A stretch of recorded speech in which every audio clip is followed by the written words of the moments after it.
Now, good evening, people. And it is good evening time. I know earlier on I said good evening and it was like morning time, but this is good evening. And we do have breaking news. And this is good news. We have a partial victory.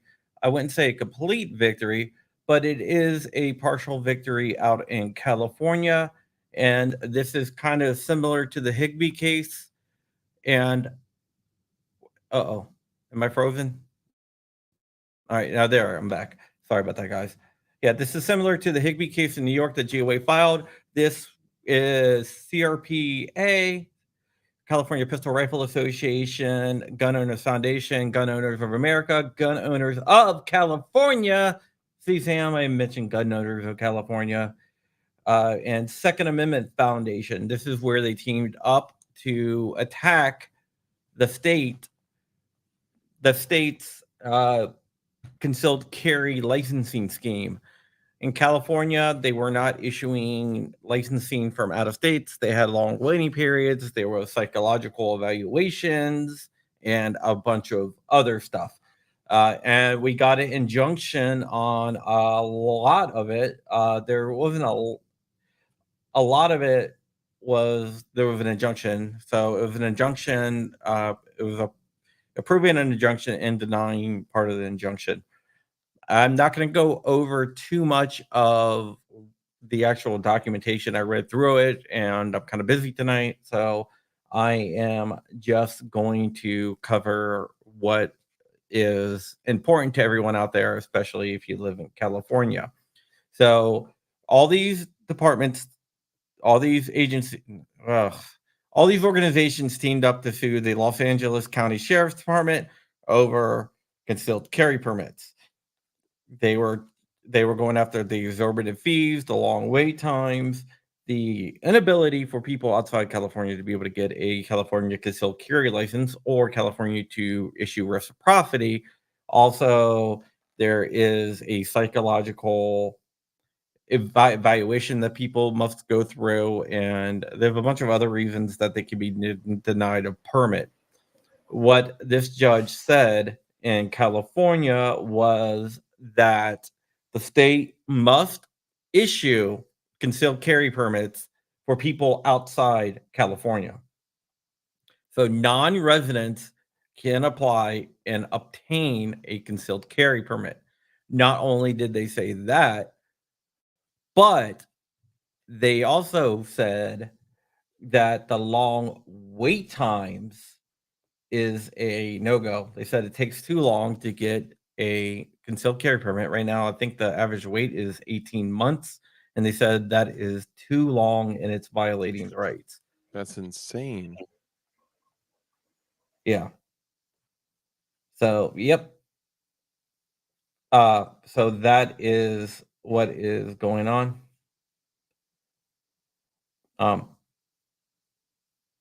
There is no relief on the high taxes or anything else like that, and they did not issue a case where they have to do reciprocity. But overall, this is a win, and it shows you that we are winning.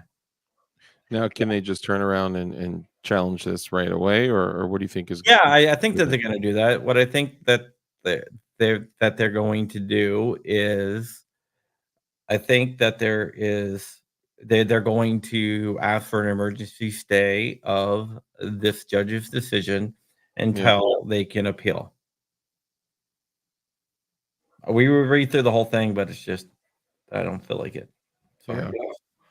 yeah. I actually got my printer running in the background, and I got my show starting soon, so I just wanted to pop in real quick. Oh, And Rich said you weren't doing a show tonight yeah, he told me, he said that he read my text message wrong, of course. again, Yeah, like that one time when he canceled the.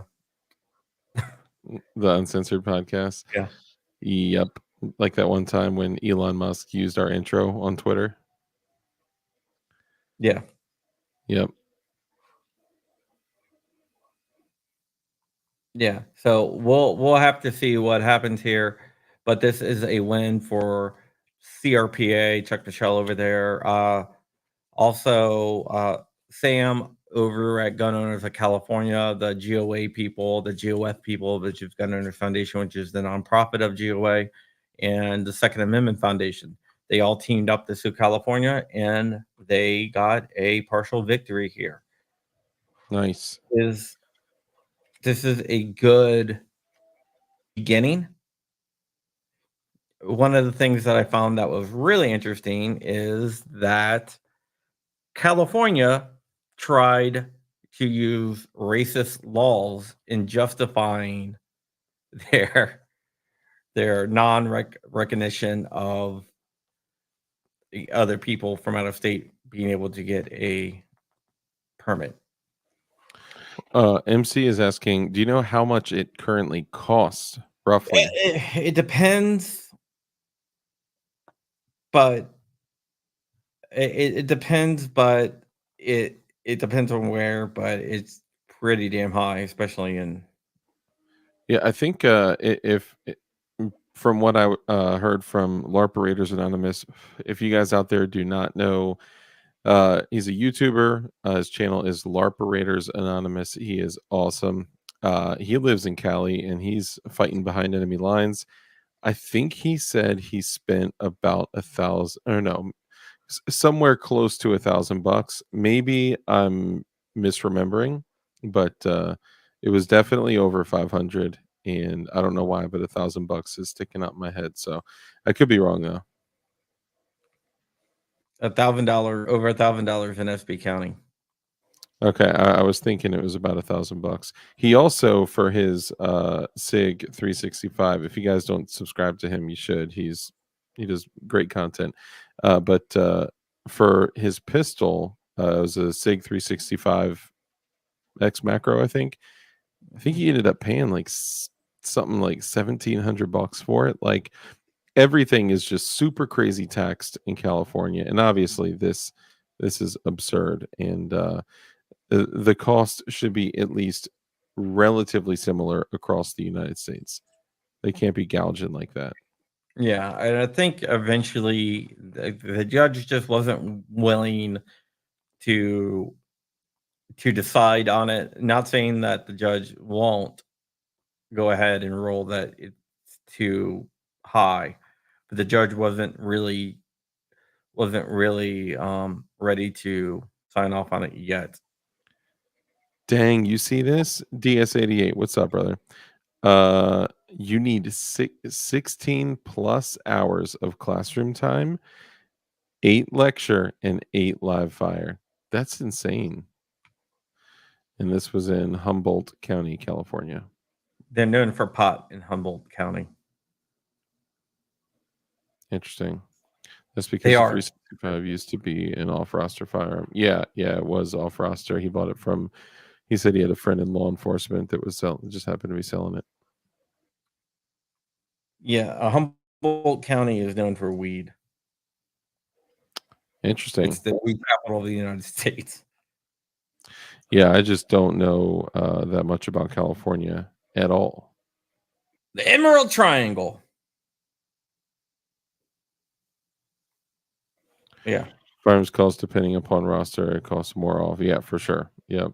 Especially because dirty civilians couldn't procure that firearm any other way, other than buying it off roster from law enforcement or whomever, So I get it. They can.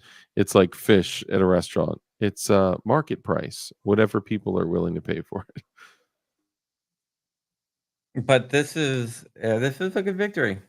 Yeah, it's definitely a win. New York, you can now get a permit in New York. You can get a permit in out of state permit in California now.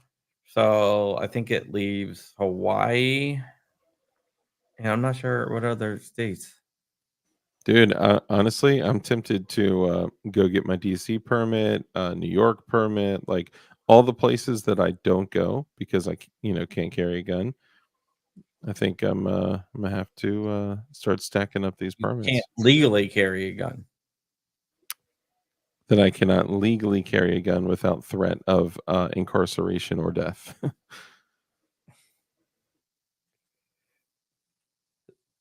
There you go.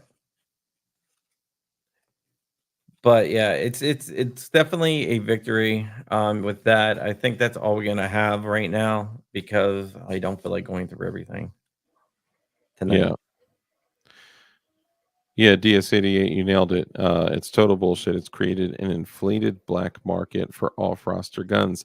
Absolutely. So they have the people that they allow to purchase these firearms, law enforcement, which don't even get me started on that. They're literally buying guns to flip them because it's ridiculous. Yeah. And yes, Jordan Monroe loves seeing the wins stack up. It's been seeming like we've been getting a lot of wins, heading in a really good direction. So I'm happy. Yeah, so this is another good victory, and we'll keep on piling up the victories until until we dismantle gun laws everywhere. Yep. I got to say, one of the coolest things was hearing Eric Pratt of the GOA say, I cannot wait until the GOA no longer needs to exist. Like that was just really cool. Because I think other organizations out there would just desperately, if every single gun law, federal, state, if every law just disappeared and was, beaten in every court, just beaten, out of existence.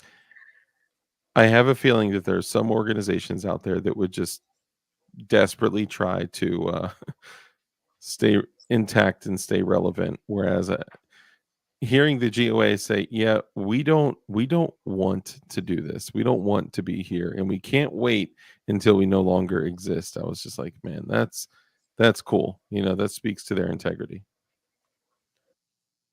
MC wants to know who the other guy is. He's not familiar. I'm not familiar. I'm not familiar with you not being familiar. Dude, he got 58 not familiar videos. That's insane. Rich, just Oliver Dark. How about Yeah. that? All right, Good guys, question. go Sorry, ahead. there's one other good question here.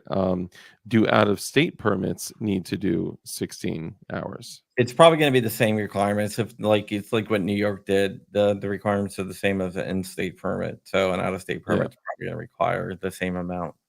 I would assume so as well. Of course. Love you too.